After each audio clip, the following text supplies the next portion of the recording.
IIT main से circle का एक क्वेश्चन देखते हैं। इसमें क्या दिया हुआ है?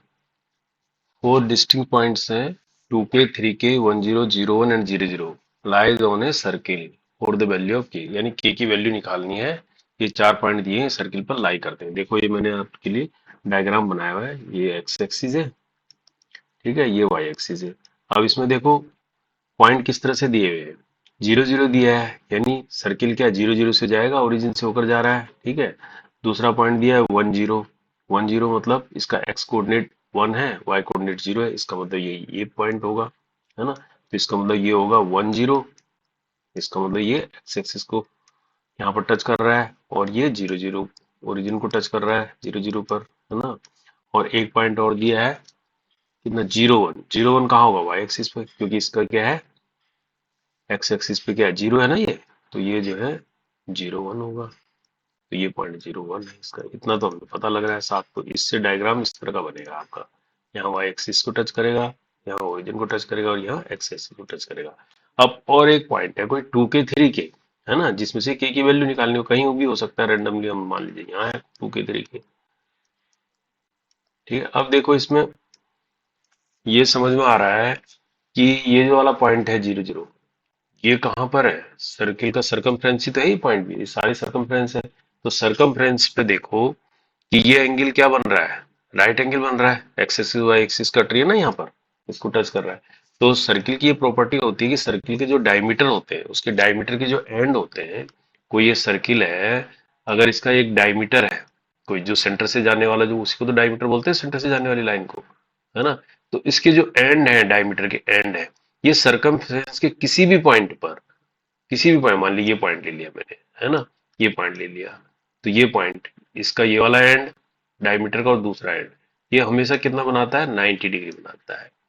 ये प्रॉपर्टी है किसकी, सर्किल की। यानी सर्किल के डायमीटर के एंड जो है सर्कमफ्रेंस के किसी भी पॉइंट पर 90 डिग्री बनाते हैं, दोनों एंड। तो यहाँ पर दिख रहा है आपको, ये सरकमफ्रेंस है, ये 90 डिग्री दिख रहा है ना यहाँ पर।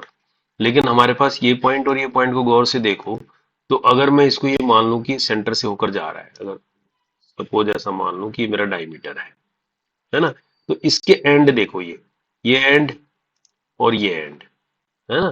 तो सरकमफ्रेंस की इस पॉइंट को कहाँ टच कर रहे हैं, 90 पर टच कर रहे हैं ना, ये 90 पर टच कर रहे हैं। इसका मतलब डायमीटर क्या होगा, यानी 01 और 10 से जाएगा हमेशा। 01 और 10 को मिलाने वाली लाइन ही डायमीटर है। इससे देखने से ही पता लग रहा है। तो इसका शॉर्टकट तरीका ये है, ये सेंटर है इसका मतलब। अब देखो, ये हमने पता लगा लिया कि ये सेंटर है, मतलब ये डायमीटर, ये पता लगा लिया। 01 और 10 से बनाने वाली लाइन डायमीटर है, ये तो पता लग गया क्योंकि 90 है। अब इस सेंटर के हम कोऑर्डिनेट निकाल सकते हैं, है ना। सेंटर के कोऑर्डिनेट क्या होंगे, दो कोऑर्डिनेट है उनका, क्या होता है, x1 + x2/2 और y1 + y2/2। तो क्या निकलेगा, 0 + 1/2, और दूसरा क्या निकलेगा, 1 + 0/2। यानी दोनों क्या निकले, 1/2 और 1/2 निकलेंगे, किसके, सेंटर के कोऑर्डिनेट। सेंटर कोऑर्डिनेट निकले 1/2 और 1/2, यानी इसके कोऑर्डिनेट आ गए 1/2 एंड 1/2 आ गए, ठीक है। सेंटर के कोऑर्डिनेट आ गए। अब किसी सर्किल के सेंटर के कोऑर्डिनेट है हमारे पास, और उसका रेडियस भी निकल सकता है। रेडियस ये है, ये रेडियस है। रेडियस किस किस से जा रहा है, 0 0 से, और इसके बीच अगर ये डिस्टेंस निकालो तो रेडियस निकाल लूंगा मैं।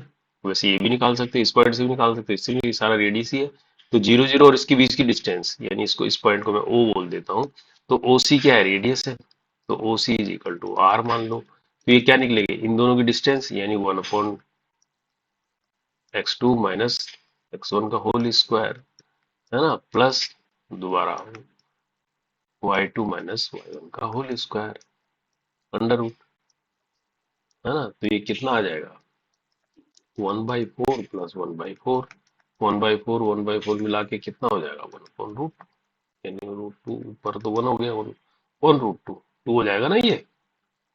तो रेडियस कितना निकल गया इसका, 1/√2 रेडियस निकल गया, और इस सेंटर निकल गया। अब देखिए, किसी भी सर्किल की स्टैंडर्ड इक्वेशन क्या होती है, x - h का whole square plus y - k का होल स्क्वायर इक्वल टू क्या होता है, रेडियस का। तो जहां पर h और क्या है, सेंटर है, तो h और k हमारे केस में क्या है, h और k हमारे पास क्या है, 1/2 एंड 1/, ये तो सेंटर है ना, और आर हमारे पास क्या है 1/√2। तो अगर इस इक्वेशन में रखते हैं तो ये क्या बनता है, एक्स माइनस हाफ का स्क्वायर। तो इस सर्किल की इक्वेशन आ जाएगी ना, वाई माइनस हाफ का स्क्वायर इज इक्वल टू 1/√, का स्क्वायर मतलब 1/2।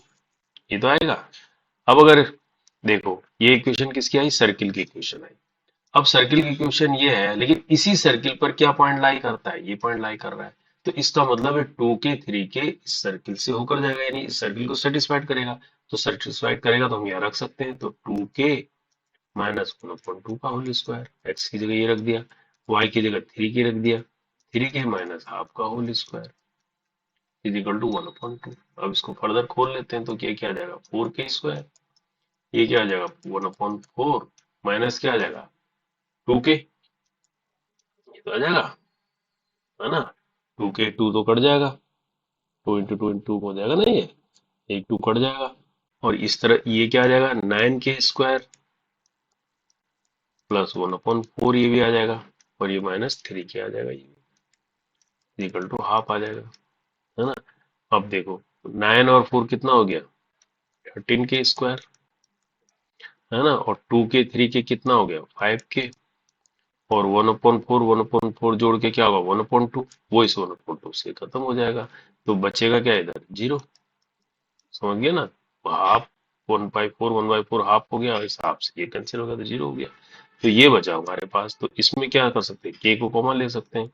तो 13k माइनस 5 इक्वल टू 0। तो यहाँ से के इक्वल टू क्या आ गया 0, और के इज इक्वल टू क्या आ गया 5/13, है ना। तो के अपॉन 0 तो है नहीं अपने पास यहाँ कहीं, है ना। तो इसका मतलब के क्या है 5/13 है, इसी को तो लेंगे हम, के 5/13। ये हो गया आंसर, समझ गए।